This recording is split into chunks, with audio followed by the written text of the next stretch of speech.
apa yang harus kita lakukan jika keluarga Nabi Muhammad SAW bikin dosa, bikin salah?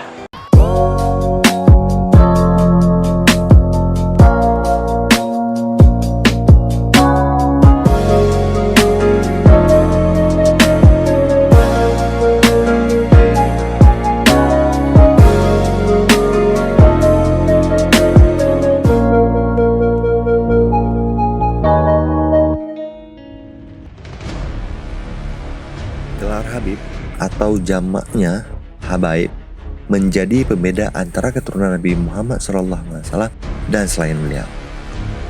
Sakralitas gelar Habib tak kalah menarik dibandingkan dengan predikat Nabiullah yang disandang oleh Nabi Muhammad SAW. Masyarakat meyakini menghormati Habaib sama dengan menghormati Nabi, karena dalam diri Habaib itu mengalir darah Nabi. Menghormati Habaib bukanlah sesuatu yang baru-baru ini dilakukan oleh masyarakat.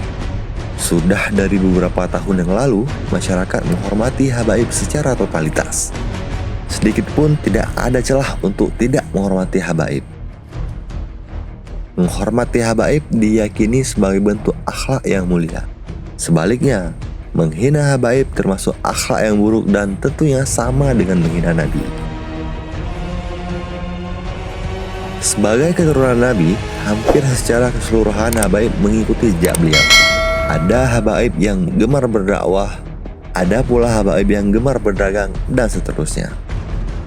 Pokoknya, kebiasaan atau sunnah Nabi terlukis dalam kepribadian para Habaib. Saya juga punya teman dan guru yang menyandang gelar Habib, tapi mereka tidak mau dipanggil Habib. Teman yang saya maksud adalah Habib Husain Ja'far Al-Hadar. Habib Husain atau sapaan akrabnya Bib Husain, selain suka bercanda dan ngopi, suka berdakwah di tengah-tengah milenial. Dakwahnya adem banget, tidak menggurui, bahkan tidak menyudutkan orang lain. Sedangkan guru yang saya sebut Habib adalah Muhammad Quraish Shihab atau Profesor Quraish Shihab. Ia dikenal sebagai ulama tafsir dan keilmuannya diakui oleh jutaan orang, tak terkecuali di Indonesia. Profesor Quraish Shihab senang berdakwah, terlebih-lebih di media sosial. Saya senang mendengarkan dakwah Profesor Quraish, bukan hanya karena dia guru saya, melainkan pula karena dakwahnya yang menyejukkan dan tidak pernah menghina orang lain. Prof. Quraish menekankan bahwa dakwah harus dapat mengunggah hati pendengarnya. Para Habaib memiliki cara yang berbeda dalam menyikapi gelar Habib. Habib Husain Ja'far Al-Hadar memetakan bahwa ada Habib yang melihat gelar Habib sebagai tanggung jawab. Pada bagian ini, para Habaib jelas sangat berat menyandang gelar yang punya ikatan yang kuat dengan Nabi Muhammad SAW. Para Habaib akan berupaya semaksimal mungkin menjaga akhlak ketika berinteraksi dengan masyarakat, karena akhlak adalah inti dari agama itu tersendiri. Nabi Muhammad SAW tadi menyebutkan, "Innama bu'itsu li utammima makarim al-akhlak." Maksudnya, sesungguhnya aku diutus untuk menyempurnakan akhlak. Habib Husain melanjutkan bahwa ada Habaib yang melihat gelar Habib sebagai kebanggaan. Pada bagian ini sangat disayangkan, karena para Habaib merasa cukup dengan jerih payah dakwah Nabi yang dilakukan beberapa abad silam, dan sekarang para Habaib hanya mencicipi buah perjuangan beliau. Padahal perjuangan Nabi tidak berhenti sampai beliau wafat. Perjuangan beliau tetap ditegakkan sepanjang masa. Kemungkinan Habaib yang terjebak dalam kebanggaan gelar Habib ini akan tidak produktif dibandingkan para Habaib yang menyandang gelar Habib sebagai tanggung jawab. Para Habaib memang penting dimuliakan, namun penting diingat memuliakan Habaib itu hendaknya didasari dengan pikiran yang sehat. Tidak dibenarkan menghormati Habaib dengan sikap fanatik. Sesungguhnya yang keliru bukan pada menghormatnya, tapi pada sikap fanatiknya. Sikap fanatik dapat menutup pikiran melihat sesuatu secara bijaksana. Pada sisi lain, sikap fanatik sangat berbahaya karena dapat mengantarkan seseorang hanya membenarkan pendapatnya sendiri dan cenderung menyalahkan pendapat orang lain. Padahal, Islam sangat terbuka terhadap perbedaan karena disebutkan dalam sebuah adagium, Al-ikhtilaf rahmah. Perbedaan itu rahmat. Sikap fanatik sebagai masyarakat terhadap Habib mulai terlihat kembali di permukaan semenjak beberapa hari terakhir dari kepulangan Habib Rizik Syihab ke Indonesia. Masyarakat mulai mensakarakan gelar Habib kembali dan tidak mau melihat apa yang dilakukan oleh Habib Rizik. Apakah perbuatannya mendukung terhadap NKRI atau tidak? Habib Rizik memiliki spirit yang besar dalam berdakwah. Hanya saja, dakwah yang disungguhkan seringkali berseberangan dengan spirit negara Indonesia yang menekan nilai-nilai moderasi, santun, ramah, lemah lembut, dan terbuka terhadap perbedaan. Sikap fanatik terhadap sosok Habib tak ubahnya mendewa-dewakan mereka. Buya Syafi'i Ma'arif, mantan Ketua Umum PP Muhammadiyah menyebutkan, mendewa-dewakan Sang Habib merupakan perbudakan spiritual. Bung Karno puluhan tahun yang lalu sudah mengkritik keras fenomena yang tidak sehat ini. Pesan Buya Syafi'i ini penting direnungkan agar tidak terjebak dalam sikap fanatik yang dapat menutup akal berpikir sehat. Nabi tidak pernah mengajarkan umatnya mendewa-dewakan beliau. Nabi mengajarkan bagaimana umatnya menjadi pribadi yang berakhlak terhadap orang lain, memperlakukan orang lain seperti berbuat terhadap dirinya sendiri. Sebagai penutup, menghormati para habaib atau keturunan Nabi hendaknya dilakukan dengan cara-cara yang benar. Apa yang dikatakan para habaib hendaknya diikuti selagi benar dan hindari jika tidak sesuai dengan nilai-nilai Islam. Lihatlah para habaib bukan hanya kualitas genetiknya semata, melainkan pula argumentasinya. Jangan sampai kita terjebak dalam sikap fanatik yang membabi buta, sehingga menutup akal sehat berpikir secara bijaksana. Sikap fanatik tidak dapat dibenarkan karena dapat mengantar seseorang melakukan tindakan amoral dan tidak manusiawi. Jadilah umat Nabi yang kritis dalam menghormati para habaib. Ditulis oleh Khalilullah, lulusan Pasca Sarjana UIN Syarif Hidayatullah dari harakatuna.com. Sekarang kita punya fenomena. Apa itu? Ini di luar pembicaraan tentang cinta, kita udah tahu. Kita punya fenomena apa itu? Dia manusia, bikin salah, bikin dosa. Apa yang harus kita lakukan jika keluarga Nabi Muhammad SAW bikin dosa, bikin salah? Kita kasih tahu. Anak kasih tahu minta orang. Dalam hal kesalahan dan dosa, mereka sama seperti orang Islam lainnya, nggak beda. Mereka bikin salah, harus mereka nanggung dosa. Dan mereka akan dituntut oleh Allah. Itu antara mereka dengan Allah.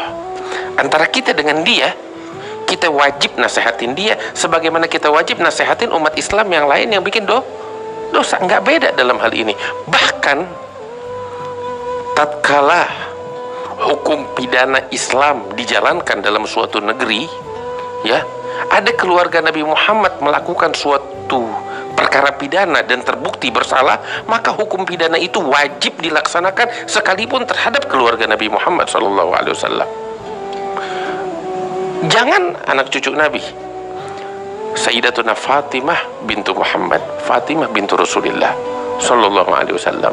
Apa yang lebih agung, siapa yang lebih mulia daripada Fatimah bintu Rasulullah Sallallahu Alaihi Wasallam? Nabi SAW bilang sebagaimana di dalam hadis sahih, beliau bersumpah, wallahi law saragat Fatimah bintu Muhammad laqata'tu yadaha wa hasyaha min dzalik. Demi Allah, kata Nabi, apabila Fatimah bintu Muhammad dia mencuri, maka aku akan potong tangannya, kata Rasulullah. Wa hasyaha min dzalik. Ini pelajaran. Cinta tetap itu urusan lain. Udah kita bahas tadi panjang lebar. Tetapi mereka manusia. Tatkala mereka melakukan kesalahan, wajib bagi kita memperbaikinya. Nggak beda sama yang lain. Wajib kita tegur, wajib kita luruskan, wajib kita perbaiki. Bahkan seperti saya katakan tadi, tatkala hukum pidana Islam dijalankan dalam satu negeri, jika mereka keluarga Nabi Muhammad melakukan suatu kejahatan pidana dan terbukti bersalah harus dihukum, maka wajib dilaksanakan hukum pidana Islam terhadap mereka tanpa terkecuali. Oh, mereka keluarga Nabi. Kalau memang mereka harus dipotong tangannya, potong tangannya. Ada hukum Islam tanpa pandang bulu. Kok begitu? Nabi bilang bukan kepada dia aja, kepada Fatimah bintu Muhammad kalau mencuri, potong tangannya, kata Rasulullah. Jelas? Makanya apa yang saya jelaskan jawaban bagi suatu masalah yang saya rasa antum juga menghadapi. Habib, ini ada habaib Ahlul Bait, keluarga Nabi, dia mabok, Beb. Bagaimana kita, Beb? Kita mesti cinta sama dia. Dia mabok, dia bikin begini, dia bikin begitu. Anda nggak berani, Beb, takut kualat. Ente nggak nasehatin dia, ente bakal dituntut tanggung jawab di hadapan Rasulullah antar hari kiamat. Siap ente ngadep Nabi Muhammad, punya jawaban. Kalau Nabi Muhammad bilang, engkau lihat cucuku bikin dosa, engkau biarin, punya jawaban apa bakal Nabi Muhammad ntar? Mau bilang, ya Rasulullah, saya nggak enak, mau bilang begitu sama Nabi? Saya cinta sama dia, cinta macam apa begitu? Saya kasih contoh. Saya pribadi bakal marah besar kepada seseorang lihat anak saya bikin maksiat terus dia diem. Kenapa? Gak enak anaknya Habib. Lo khianat, lo gak sayang sama gue, cuma ngomong kosong. Gak enak anaknya Habib. Bukan gak enak, engkau biarkan anaknya Habib terjerumus di dalam kehancuran. Itu khianat. Kita kalau cinta sama Rasulullah, kita nggak bakal biarkan cucunya Rasulullah, anak keturunan Nabi Muhammad, bikin maksiat terus kita diam, takut kualat. Nanti khianat, bukan takut kualat, dan kualatnya jauh lebih besar lagi di hadapan Allah. Jelas? Kita cinta sama anak kita. Ini yang udah pada kawin punya anak, kita cinta sama anak kita. Apa dia mau kita turutin. Tapi kalau anak kita bikin salah, ada kita diam?